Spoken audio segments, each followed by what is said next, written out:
Il a abattu le maillet comme si c'était un jouet, comme si la salle d'audience était son terrain de jeu et la loi, juste un paillasson de plus sous ses bottes. Pas d'avertissement, pas de retenue, juste un flic blanc ivre de pouvoir qui abat le marteau du juge sur la tête d'une femme noire. Comme si elle n'était rien. Ce qu'il ne savait pas, c'est qu'elle était la juge. Ce n'était pas juste un acte de violence, c'était du théâtre. Un théâtre gonflé d'arrogance, de privilèges et de mépris. Et déjà dans le public, quelques téléphones filmaient, une femme a halté, un homme deuxième rangé a soufflé, il vient de la frapper là, mais personne ne s'est levé, pas encore. Plus tôt dans la matinée, la juge Alana Merritt était entrée dans le palais de justice comme elle le faisait toujours, épaule droite, pas mesurée, lèvres pincées. Calme à l'extérieur, tempête à l'intérieur. Ce n'était pas la première fois qu'on doutait d'elle, qu'on la sous-estimait, qu'on la scrutait de travers.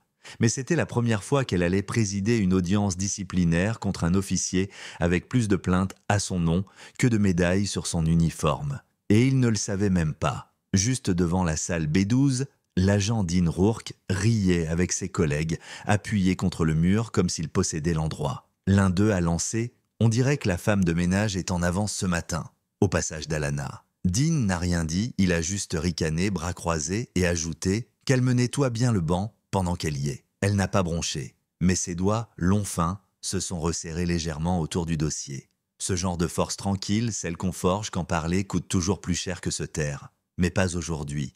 Aujourd'hui, le silence allait pourrir. Dans la salle, la tension rampait sur les murs comme de la moisissure. Le bois craquait, les bancs grinçaient, les avocats murmuraient. Dean est entré avec l'assurance arrogante de celui qui croit que rien ne peut l'atteindre. Puis le moment est arrivé. L'huissier a demandé le silence, s'attendant à voir arriver un homme blanc en robe noire. Mais c'est elle qui est entrée, juge Alana Merritt, la même femme que Dean avait moquée, maintenant assise sur le siège le plus élevé de la pièce. On aurait entendu une aiguille tomber. Dean s'est figé. L'un de ses collègues a soufflé trop fort. C'est une blague. Elle l'a regardé. Pas au-dessus, pas à travers, directement. Et c'est là que tout a commencé à s'effondrer. « Agent Rourke ?» dit-elle, voix posée mais ferme, « Vous êtes ici pour répondre à des accusations multiples, usage excessif de la force, comportement discriminatoire en service et violation des protocoles. » Son regard ne tremblait pas. « Comprenez-vous les charges ?» Dean a ricané, toujours en train de jouer un rôle. « Ouais. Mais sérieusement, qui va croire votre version de l'histoire ?» La salle s'est agitée. Les lignes invisibles race autorité genre se sont tendues comme des fils prêts à rompre. Mais Alana ne s'est pas laissée entraîner. Au fond, Tom, un greffier blanc d'environ 60 ans, s'est levé lentement. Sa voix tremblait. « Madame la juge, j'ai été témoin de l'une de ces plaintes. J'ai rédigé le rapport. » L'air s'est figé. Alana l'a regardé, son visage s'adoucissant un instant. Mais avant qu'il n'ait pu ajouter un mot, l'avocat de Dean a crié « Objection non pertinent !» Elle a levé une main. Mais c'était trop tard. Le mal était fait. Tom s'est rassis, poing serré, regard fuyant. L'avocat s'est penché vers lui et a murmuré quelque chose, une menace, un rappel. Peut-être les deux. Tom n'a plus prononcé un mot. Il s'est figé, rongé par la honte. Alana, elle a tout vu.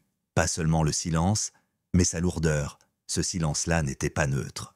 C'était déjà un jugement comme tant d'autres rendus avant même que le procès ne commence. Pendant ce temps-là dehors, les réseaux sociaux s'enflammaient. Quelqu'un sur Twitter a écrit « Flic se moque d'une femme noire », qui est en fait la juge karma instantanée. La vidéo de son entrée tournait déjà sur tous les écrans. Mais la salle d'audience, elle n'était pas prête. Dean, agacé que son spectacle ne prenne pas, s'est penché sur la barre. « Vous jouez toujours les victimes, vous autres », dit-il fort juste, assez pour que le micro capte chaque mot. Peut-être que si vous arrêtiez de voir du racisme partout, une femme dans le public a murmuré « C'est pas normal », puis plus fort « C'est pas normal ». Alana a levé les yeux. Mais avant qu'elle ne puisse dire un mot, deux agents en uniforme se sont approchés de la jeune femme, l'ont menacée de l'expulser si elle ne se taisait pas. Elle est restée debout une seconde, les yeux brillants, la mâchoire serrée. Puis, elle s'est assise tremblante. Sa voisine lui a serré la main. Dean a souri. Il croyait avoir gagné, mais il ne savait pas ce que personne ne savait, c'est que cette phrase, ce racisme si ordinaire, venait d'ouvrir une porte vers un souvenir qu'Alana avait enterré depuis longtemps. Elle n'a pas crié. Elle n'a pas pleuré. Quand le maillet s'est abattu et que le sang a tracé une ligne lente sur sa tempe, le corps de la juge Alana Merritt s'est affaissé, mais ses yeux étaient encore ouverts, figés, regardants. La salle d'audience n'a pas bougé au début, une seconde suspendue, personne n'y croyait vraiment. Puis le chaos. La juge est touchée, appelez une ambulance. 2 agents de sécurité se sont jetés sur Dean leurs bottes, raclant le marbre. Le maillet a roulé au sol, a rebondi, s'est arrêté. Juste devant la jeune femme du public, celle qui avait osé parler. Elle l'a fixé, puis elle a vu le sang. Et quelque chose en elle s'est brisé. Les ambulanciers sont arrivés, les journalistes hurlaient des questions, les flashs clignotaient comme des éclairs au loin. Mais plus fort que tout ça, c'était le silence sur le visage de Dean. Pas de terreur, pas de panique, juste du vide, cloué au sol, mâchoire serrée, yeux fixes, comme s'il croyait qu'en refusant de cligner des yeux, tout ça cesserait d'être réel. Alana a été évacuée sur un brancard, le rouge sur sa robe n'était plus symbole, il était tangible, crûment réel. Et en passant près de Dean, elle a tourné légèrement la tête, à peine consciente, pour croiser son regard. Pas de haine, pas de pitié, juste la vérité. Et pour la première fois de sa vie, Dean Rourke a regardé une femme noire sans pouvoir l'effacer. Le lendemain, la vidéo a dépassé les 8 millions de vues avant midi. Le soir même, 23 millions. Les hashtags ont explosé, car justice, pour la juge mérite, émaillé de vérité, Chayong silence brisé. Le maire a qualifié l'acte de terrorisme dans une salle d'audience. Le chef de la police a balbutié devant les caméras visiblement dépassées. L'agent Rourke sera poursuivi dans toute la rigueur de la loi. Mais il ne s'agissait plus seulement de Dean. C'étaient eux tous. Devant le tribunal, une veillée s'est transformée en marée humaine. Étudiants en droit ancien, combattants, enseignants, mères de famille, tous tenant des pancartes avec un visage qu'ils croisaient jadis dans les couloirs sans vraiment le voir. L'une disait « Je l'ai jugé par sa robe avant de juger son courage ». Une autre « Elle s'est levée pour la vérité. Maintenant, on se lève pour elle ». Et dans cette foule, il y avait Tom, le vieux greffier. Pas de pancarte, pas de slogan, juste le rapport d'incident dans ses mains. Et des larmes qu'il ne cachait plus. La salle d'audience a rouvert une semaine plus tard. Et Alana Merritt y est entrée bandage à la tête, pointe de suture, visible corps, encore meurtri, mais dos droit. Elle a repris sa place sur le banc, même robe, même regard, mais dans une pièce qui cette fois ne détournait plus les yeux. Le procès de Dean Rourke a commencé sous un autre juge, mais Alana était là assise, derrière l'équipe du parquet, observant, présente, inébranlable. L'équipe de défense de Dean a tenté de retourner la situation. Geste impulsif, stress extrême, instabilité psychologique. Mais le jury avait vu la vidéo, ils avaient entendu le craquement, ils avaient vu le sourire, et ils avaient ressenti le silence des autres, ceux qui riaient, puis ont disparu. Le dernier jour, Dean a enfin pris la parole. Menotté, le regard creusé, il semblait vidé. « Je sais pas ce que je pensais », murmura-t-il, voix fêlée. « J'imagine que je croyais que personne s'en soucierait. » Il a marqué une pause. Son regard a croisé celui d'Alana, et pour une fois, il n'a pas haussé la voix. « J'ai cru que j'étais intouchable, parce que c'est ce que le boulot m'a appris, chaque fois qu'on détournait le regard, chaque fois qu'un dossier disparaissait. » Il a avalé difficilement, mais elle n'a pas détourné les yeux. Et dans un souffle douloureux, j'aurais préféré qu'elle le fasse. Personne ne respirait.